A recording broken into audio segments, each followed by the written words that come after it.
I wake up with Bo and Jim every morning. Fine. And you know, Greg knows women. He does. Yeah. Greg Berhendt. He was a consultant on Sex and the City. Were you really? Yeah. You were a consultant on Sex and the City? Yeah, I was a straight male consultant. There were 7 women and 2 gay men. They needed a straight guy.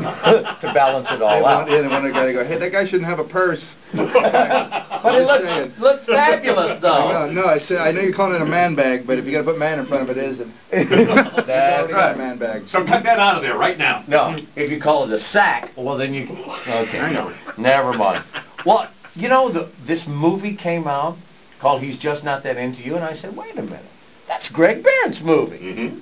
Because I remember you talking about that a couple of years ago when you were on. Yeah, we were here. I think they were just starting to put the cast together. Right. They were just I think it was just, in fact, I think when I was here, they were just like, people were just starting to come on board. I think Ben Affleck had just joined the gigantic cast of that movie. And I think when you were still talking about meetings with everybody. Yeah, so it was an exciting time. They made they made a nice movie. It was sort of kind of a super hit. Did you get your little coin out of it? You know, I do okay. I do all right. Yeah, don't tell me. Come on. I'll show up in a nice sweater. Come on. Yeah. The sunglasses are new. It did. You know, it helped the book sales. You know, I mean, I didn't really make any money off the movie because they just bought the book 5 years ago when the stock was high. I sold it. We sold it, and you know, but maybe maybe if the movie does well, I'll get $1 here or there. How about a sequel? I mean, since the you know. Well, we have a second book called A Breakup Because It's Broken right now. We're trying to sell that. Yeah. Come on. Or you could call it He's Still Not That Into You. He still doesn't. What don't you get about this? Yeah. What does he have to? What does a guy have to do to get you to go away? That's the sequel. What does a guy have to do to get you to go away? And you used to do a talk show too. Do you miss doing that? Not that much. Not that much. Yeah, there was just too many sad. I mean, it was fun while I did it, but it was also a lot of makeovers. When you come back, this old woman tries on a new bra. And Greg, what happened to his career? What he's doing here? He used to be a comedian, and now he's helping people put on panties.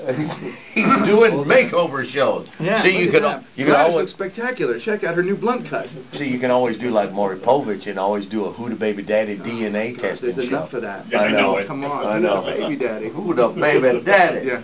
Now, did you help cast the movie? I didn't. Really? No. Because you never know how these things are going to go, and it really is it's a credit to the people that produced it that they attracted all those stars. I was surprised as anybody else, you know, because originally Jennifer Goodwin had signed on to do it originally. She was the first person. I was like, oh, that's pretty cool. She's a big love, but she's not a superstar.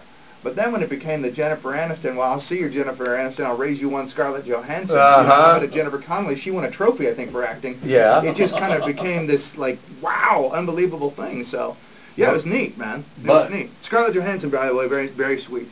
Oh, she's very, yeah. You can, yeah. Worth every way.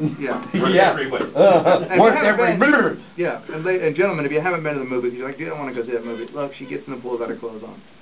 Yeah, and you see her in a bra. So well, it's good. It's worth it. Maybe I should see it just because it's your movie, but it is a chick flick, right? It's a total chick flick. Let's not pretend it's not. Let's not pretend it's something it's not. Okay. If Iron Man, it only would have been better if Iron Man had been in it. or Mark Senna. So John Cena. John Cena. I don't know wrestling. He's going to be on later too. Oh, he is? Don't insult him. I'm not insulting him. I love him. I love his work. He scares me. He scares me so much I can't say his name. I don't want to hit up the back of a truck with tape wrapped around my mouth. So after doing consulting work with Sex and the City and writing a book, have your own TV show, back on the road doing stand-up. Yeah, well, I've been a stand-up for 20 years. It's the thing I like doing the most. I mean, most of us that are stand-ups that have been doing it long enough, we just want to, the reason you go on TV is so people buy tickets. You really do want, you just really want to go out and do stand-up because you can say the things that you want to say and you're unedited and it's great. You're right there with the people. It's fantastic. Done. You know, my boyfriend is married to, say that back to yourself. Like, yeah. You know, like it's you know, people love to talk about their problems and things like that. They're really simple. You know, it's like somebody goes, I'm going to go to the bathroom in your soup. No, you're not. That's the end of it. That's the end of it. Yeah, you know. My boyfriend wants me to sign a prenup agreement. Should I? No. Yeah, there you go. There you go. No, I mean, look, you know, don't do anything you're not comfortable with, and that's, you know, if you're in a relationship and it's not comfortable, get out of it. Or ask for change. If the change doesn't come, get out of it. And then be done with it. And then move on with your life. But it's never that simple, is it? I think it is. It's just that people don't want to, then they'll give you the 10 excuses of why that can't happen, and then you're like, well, then I don't know how to help you. Then stay where you are. You know, and then I'm done also, because if you're asking me, you're asking a clown. So once you've sought counsel of a clown, which is what I am essentially, I'm a comedian, your relationship's over. If you've come to me, you bypass Dr. Phil. What's wrong with you? See, Rihanna should have come to you before all this stuff started with her and Chris Brown. I gotta tell you something, and just on that tip, just a little bit, I will say this: whenever I perform, this is a nice lead-in, I give 5% of my earnings to the National Domestic Violence Hotline. Look at you! Wow. Very good. Always, Very good. Last year we raised, doing stand-up, we raised like $25,000 for them. So you know, it's an important thing, and they're actually out of Austin, and they're good folks. So yeah. So I just want to say that. Okay. I just want to put that out there. Hilarious, Greg. Do you have any more domestic violence stuff? More domestic violence humor with Greg Berhendt coming up here. Yeah. But what's the most asked question when you do your question and answer period? Well, it's always some version of, I've been seeing this guy who, and then it's blank. It's like, you know, he doesn't call, he doesn't touch me, he's married to somebody else, he likes boys, like, it's always some, and then it's why, and I'm like, well, because he doesn't like you. I mean, those are always the reasons. I mean, it's always pretty simple, but it's always really, the questions are always pretty similar. See, I have a movie called He's Just Not That Into You. Refer back to the title of said That's movie. what I would say. The answer's on the book cover. We put it on the cover. You don't have to buy the book. I mean, thank goodness you did, but it's right there. And I mean that in a loving way. It's just what I think of, like, I believe that human beings deserve the best life that they can possibly have, and that means not tolerating, you know, bad people. If you're with bad people, whether it's your boss or your family members, you just go, well, it's nice knowing you. No, you know, because I don't have time. This thing's going to be over quick enough. You know, let's move on and just be around the good people. Simple stuff. Yes, but a lot of times... Oh, and always wear good underwear. Yeah. Ladies, please, seriously. That will always save the relationship. But don't forget about underwear. And vary it up a little bit. Don't just do silk. Do something in a cotton panty every now and then. Not the granny underwear. No. No. You know what I'm talking about. Yeah, I certainly do. Do something in a boy cut. You know what I'm talking about. Ladies, just vary it up. We love it. But how come women don't mean what they say and say what they mean?